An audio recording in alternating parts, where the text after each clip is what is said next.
kenapa pencurian ini perlu kita bahas? Karena pencurian ini adalah sesuatu yang sangat akrab dengan kehidupan masyarakat. Bahkan terkadang itu terjadi di lingkungan kita sendiri, tetapi kita tidak menyadari atau bahkan kita tidak mengetahui apa yang harus kita lakukan dengan tindak pidana pencurian yang kita alami tersebut.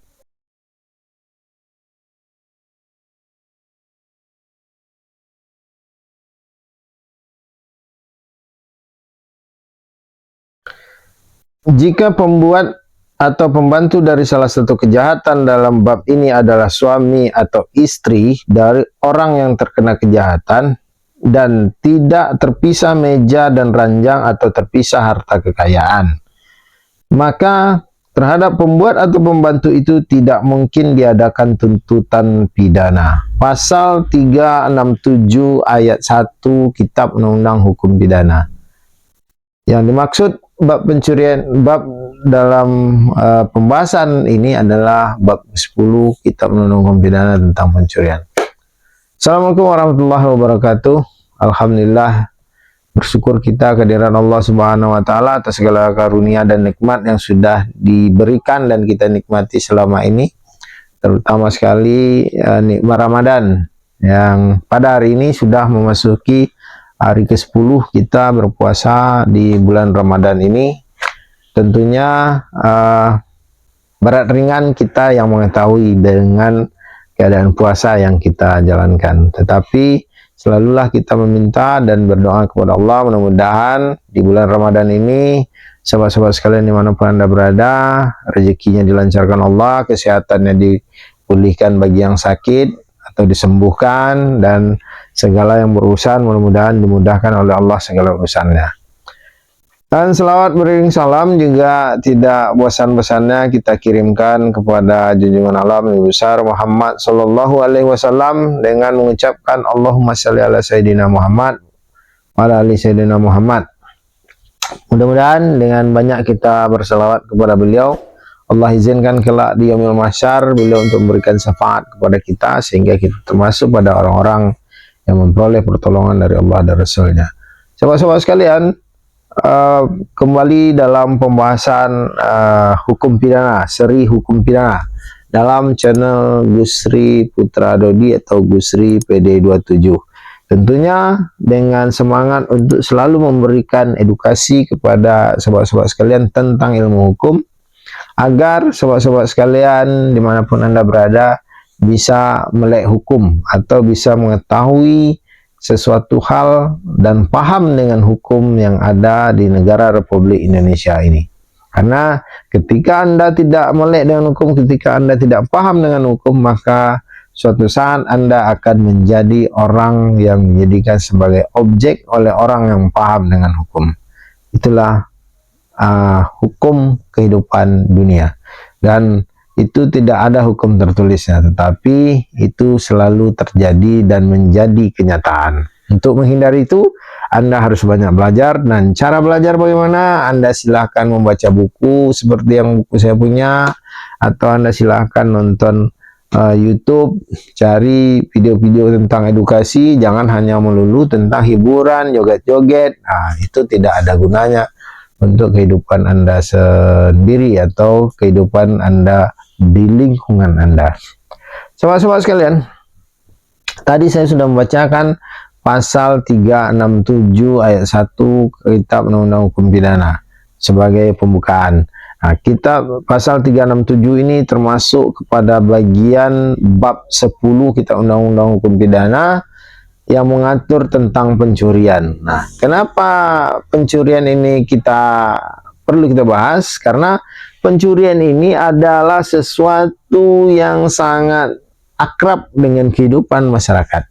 Bahkan terkadang itu terjadi di lingkungan kita sendiri, tetapi kita tidak menyadari atau bahkan kita tidak mengetahui apa yang harus kita lakukan dengan tindak pidana pencurian yang kita alami tersebut. Nah, mungkin nih sebagai contoh, sebagai ilustrasi, sobat-sobat sekalian, waktu kecil atau waktu masih usia remaja, sering mungkin atau pernah mengambil uang orang tua yang disimpannya di dalam lemari, di bawah lipatan baju, atau di dalam brankas. Mungkin uang orang tua yang terlalu banyak dibuat satu brankas, atau kita intip bagaimana kunci brankas tersebut dikombinasi, terus kita ketahui kita bisa mengakses, buka, langsung diambil beberapa bagian, dan ini namanya adalah pencurian dalam keluarga. Nah, esensi dari pasal 367 ayat 1, ayat 2, ayat 3, nanti ayat 2, ayat 2, ayat 3-nya saya bacakan juga untuk sobat-sobat sekalian untuk menjadi suatu pengetahuan.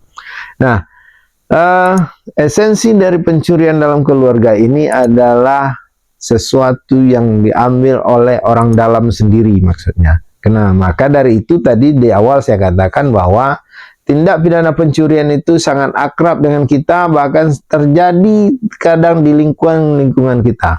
Mungkin ketika dalam pergaulan kurang duit untuk duduk nongkrong sama teman-teman, merokok, ngopi, dan lain sebagainya, ambil uang orang tua yang ada disisihkan sebagian, atau yang tidak ada uangnya, mungkin ada perhiasan, apakah cincin, kalung, gelang, dan lain sebagainya, diambil, dijual. Ketika diperlukan, orang tua kehilangan. Di mana simpanan-simpanan saya yang sudah ada selama ini? Apa yang akan dilakukan oleh orang tua yang demikian? Nah, mungkin orang tua atau si ibu akan lama-lama menyadari bahwa kehilangan ini diakibatkan oleh lingkungan sendiri, atau mungkin ada praduga, ada maling yang masuk mungkin ke rumah ketika dalam keadaan longgar. Hal-hal yang seperti ini hanya akan menimbulkan praduga dan asumsi semata, tetapi tidak memberikan suatu solusi terkait dengan perbuatan yang terjadi tersebut. Apakah hukum pidana mencakup atau memberikan suatu ruang lingkup terhadap perbuatan itu? Itulah yang dinamakan dengan pencurian di dalam keluarga. Untuk lebih lanjutnya, agar sobat-sobat sekalian mengetahui, tonton video ini hingga tuntas, jangan di skip, jangan di potong-potong, karena saya yakin sobat tidak akan paham ketika video ini di skip. Dan jika menurut sobat bermanfaat video ini, silahkan di komen, di like, di subscribe, atau di share kepada teman-teman lain melalui akun-akun media sosial. Saya bacakan ayat 2 dan ayat 3 dari pasal 367 Kitab Undang-Undang Hukum Pidana. Ayat 2. Jika dia adalah suami atau istri yang terpisah meja dan ranjang, atau terpisah harta kekayaan, atau jika dia adalah keluarga sedarah atau semenda, baik dalam garis lurus maupun garis menyimpang derajat kedua, maka terhadap orang itu hanya mungkin diadakan penuntutan jika ada pengaduan yang terkena kejahatan.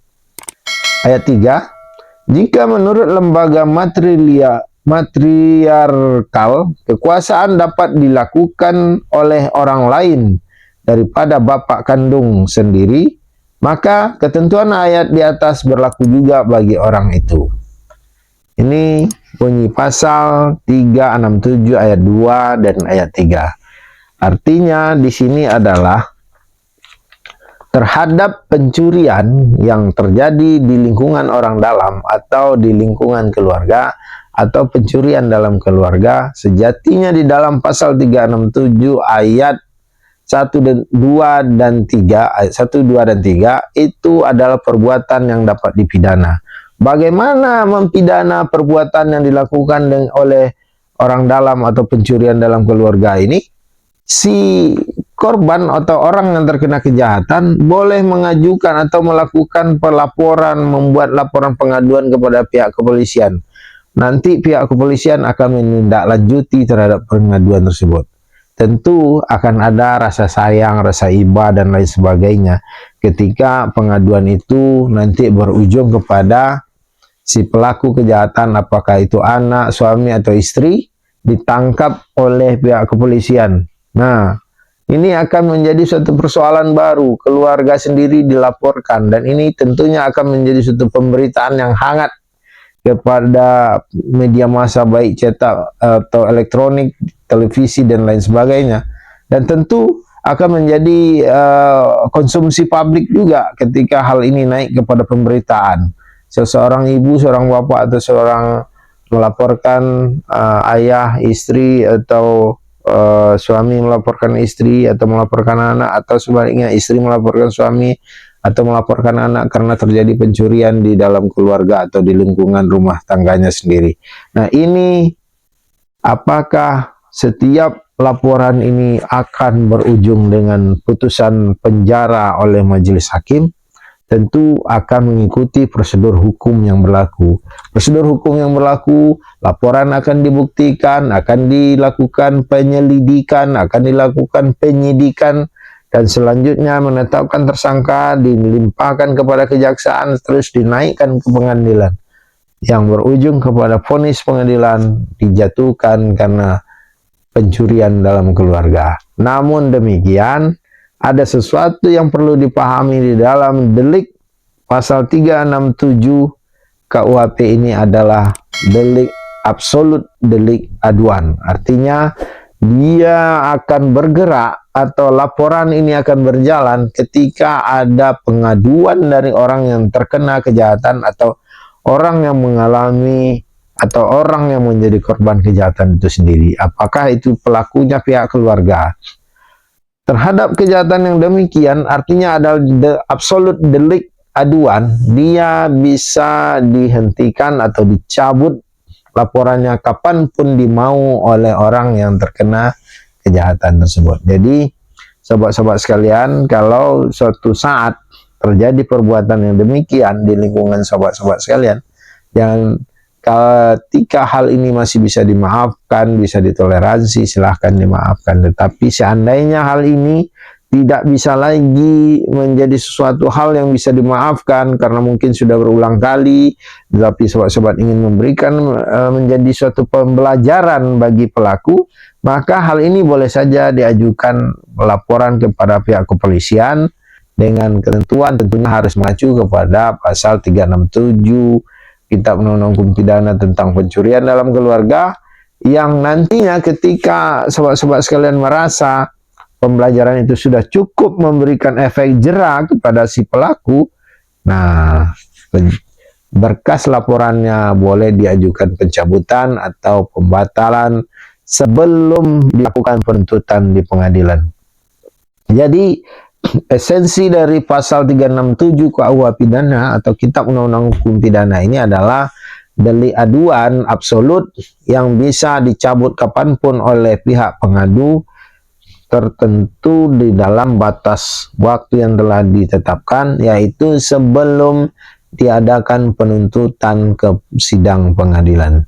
Demikian sobat-sobat sekalian, kita kupas tentang pencurian dalam keluarga. Mudah-mudahan apa yang saya sampaikan ini ada manfaat dan pelajaran untuk sobat-sobat sekalian.